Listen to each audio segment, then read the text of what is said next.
Mr. President, thank you so much for joining us. Thank you very much. We're always grateful whenever you give us a few minutes of your time at One American News, sir. And there was a lot of intrigue because you welcomed Hakeem Jeffries, Chuck Schumer, and you sat down with them and you heard them out. What did you learn from that specific meeting ahead of this shutdown, sir? Well, we got along very well. I learned that they were much different outside of the office. I mean, they're political people. One of the other things is fraud, waste, and abuse. They don't want to have anybody, I mean, the whole thing is crazy. When you find obvious fraud, you want to take care of it, waste and abuse. And they don't want anything to change, and what that's going to do is ruin it for the people that are tax-paying great American patriots. There was an OMB memo going around suggesting that there might be firings during the shutdown. Do you think that will happen if the shutdown goes for a little bit of time, sir? Well, there could be firings, and that's their fault. And it could also be other things. I mean, we could cut projects that they wanted, favorite projects, and they'd be permanently cut. So you could say, a lot of people are saying Trump wanted this, that I wanted this closing, and I didn't want it. But a lot of people are saying it because I'm allowed to cut things that should have never been approved in the first place. And I will probably do that.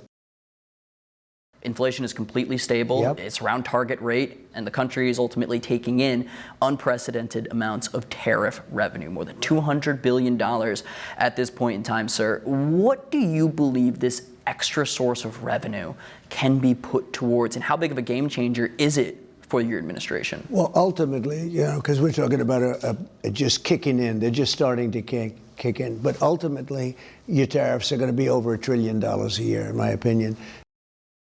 The numbers we have now are bigger than they ever were. So when you have $36 trillion in debt a year ago or 2 years ago, and you have a lot less revenue coming in, then you have 37 or 38. It's not 38 yet, but it will be.